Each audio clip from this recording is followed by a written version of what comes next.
కేవలం 7,999K up to 10 kgs వరకు బరువు తగ్గి అధిక బరువు నుంచి వచ్చే ప్రధాన సమస్యలను దూరం చేసుకోండి. 3 ఏళ్లుగా అఖిల్ రాకపోయినా Nagarjuna villain come side characters తో సరిపెట్టేస్తున్న నాగ చైతన్య తండేల్తో 100 కోట్లు కొల్లగొట్టి ఫ్యాన్స్ కి కాస్తో కూస్తో సాటిస్ఫై చేయగలిగాడు. కానీ ఫ్యాన్స్ కి సరిపోదు, ఇంతకు మించి ఇంకా ఏదో కావాలి. ఈ విషయం అక్కినేని హీరోలకు కూడా తెలుసు. అందుకే 2026 మాత్రం ఫ్యాన్స్ కి ఫుల్ ఫీస్ట్ ఇచ్చేందుకు రెడీ అవుతున్నారు. 2022 బంగారాజు హిట్ తర్వాత అక్కినేని హీరోలు నాగార్జున, చైతన్య, అఖిల్ సరైన హిట్ లేక స్ట్రగుల్ చేశారు. కానీ తండేల్ సక్సెస్ ట్రాక్ ఎక్కి 3 ఏళ్ల ఫ్లాప్స్ కు చెక్ పెట్టాడు చైతు. నాగార్జున కూలి, కుబేరలో నెగిటివ్ రోల్ చేసి అభిమానుల్ని కొంచెం కూల్ చేయగలిగాడు. ఇక అఖిల్ ఏజెంట్ డిజాస్టర్ తర్వాత 3 ఏళ్లుగా ఫ్యాన్స్ తో టచ్ కోల్పోయాడు.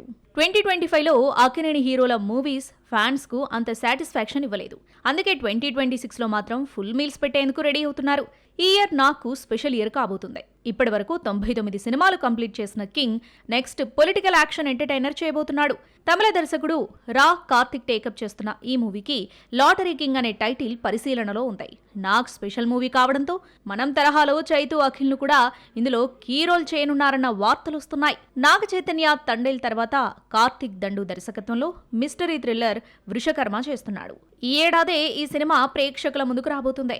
ఆ తర్వాత బెదురులంక ఫేమ్ క్లాక్స్ దర్శకత్వంలో మూవీ చేయబోతున్నాడట. ఇక ఏజెంట్, ఆల్ట్రా డిజాస్టర్ తర్వాత 3 ఏళ్లుగా గ్యాప్ తీసుకున్న అఖిల్ కూడా రూరల్ బ్యాక్డ్రాప్ మూవీ లెనిన్తో కంబ్యాక్ అయ్యేందుకు రెడీ అవుతున్నాడు. మే 1న ప్రేక్షకుల ముందుకు రాబోతుంది ఈ సినిమా. ఇలా 3 డిఫరెంట్ జానర్స్ తో ఫ్యాన్స్ కు ఐ ఫీస్ట్ ఇచ్చేందుకు గట్టిగానే ప్లాన్ చేస్తున్నారు అక్కినేని హీరోలు.